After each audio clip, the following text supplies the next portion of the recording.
Hey, so last time we created our custom section, but we did not do anything with it. This time we will add some basic codes to the section, give our section a name, add the section to the front page, and create our first input field so that we can enter some data from the editor. So to begin with, we will need to go to the doc. The link to the doc and other required documentation will be provided in the video description. So last time we went through the file creation process, and this time we will add the base codes. So if we visit this doc, you will find the necessary base codes here. So when this file loads, you can select all and press copy to copy all the available codes and go to the editor, and on this page select all and delete everything. So we will start from blank canvas and paste our copied codes here. So this is our page setup. We have some style for CSS, some HTML, some script or JavaScript, and some schema. So when working on independent section projects, what I like to do is keep everything in one file so that we can find everything easily. So after pasting all the codes, we will need to give our section a unique name. So on the base file, it is named as test section, but obviously we don't want that. For now, I will be naming my section custom section tutorial, and we'll copy the name and paste it here. So if you don't know already, you will need to add the name twice, first for the name and second for the preset's name. The preset allows you to use the section globally on the theme editor. So after that, we can save the file, and the section is basically ready to use on the front page or on the editor. For that, we will need to go back to Shopify admin and click on customize here. That will open up this window. This is your theme customize window. After writing the codes, we will be testing the changes and also design the front page from this window. So on the left side panel, this is your control panel. Basically it lists all the elements on the page, like this image banner section, that is this section, and it has some blocks. We will visit blocks later in the series. For now, it has a few sections, and you can change their settings. What we need to do is under the template, click on the add section button. You need in the add section button, you need to be careful about not clicking the add section under header or footer. We do need to add the section on template. After clicking on the add section button, this lists the available section of our site. What we want to do is search for the name of our section. I think I named my section tutorial. Yeah, so this is the section we just created, and we can already add the section on the front page.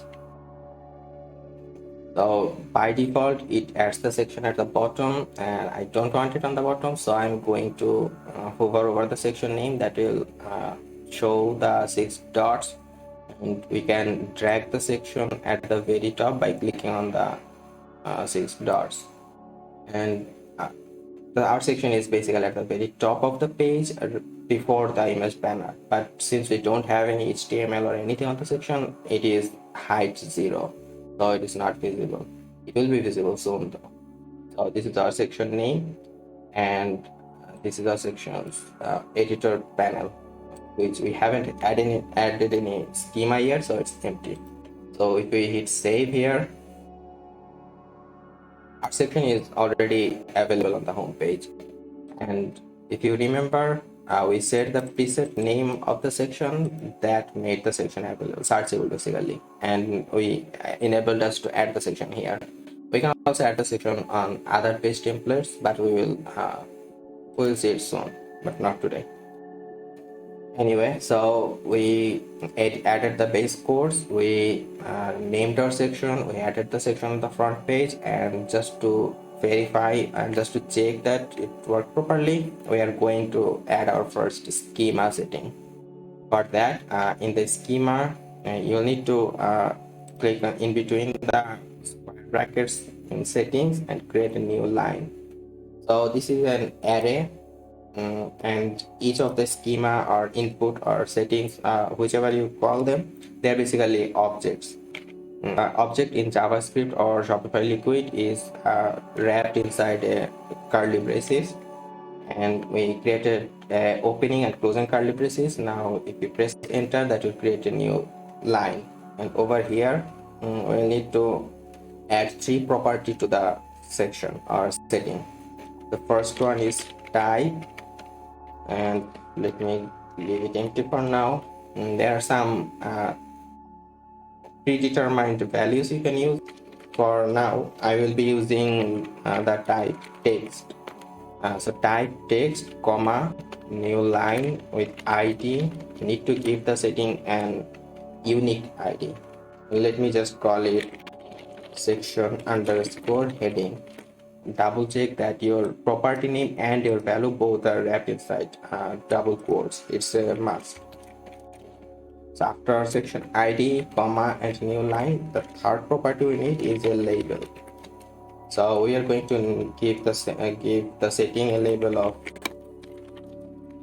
section heading. So our first setting is ready. So we can save the section. We can save the section and go to the theme editor and refresh the editor. As you can see, this is the section we created and it's already selected. You can see that by the different background color, and on the right side panel under custom section tutorial, previously it was empty, but now it has an input field with the name section heading. So this is the label we gave the schema, this one, and the type is text. That basically indicates that we want a text box. So we can give some name, and generate section. Doesn't matter what you give, it's totally up to you. But we gave the section heading a value, but it's not doing anything on the page. That's because we are not using the value. Go back to the code. We created the input field and we are taking the text value, and it is being stored in the id, but we are not doing anything with the input yet. So there's no changes on the front page. In order to see the changes, what we need to do is copy the id of the schema. We can double click on it to select the text and copy it. And if we scroll up, and in the HTML section we have a wrapper and a inner container. If we click in between it and press enter, that creates a new line.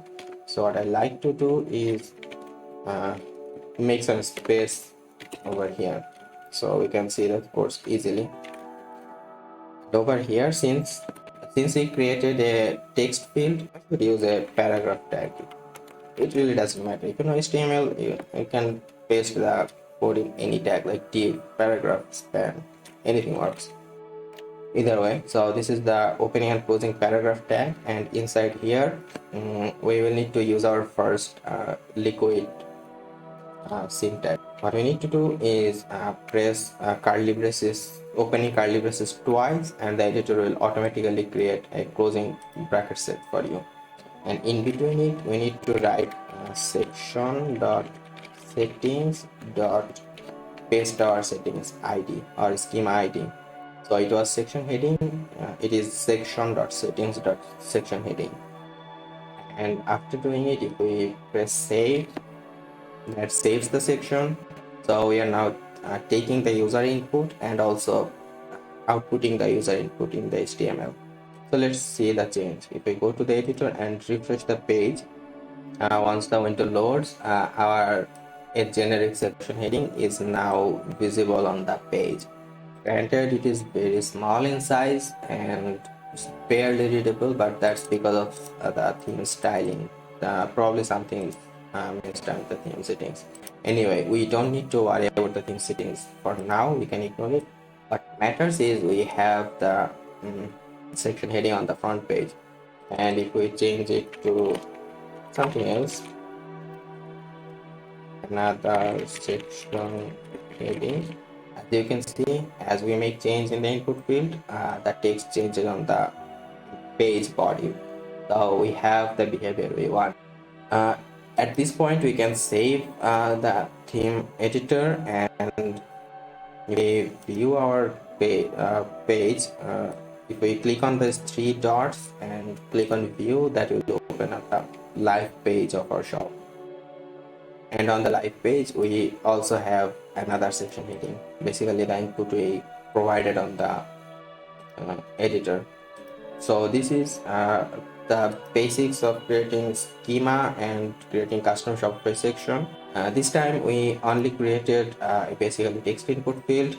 On the next one, we will add some more schema to properly style the heading. We also create more input fields in general.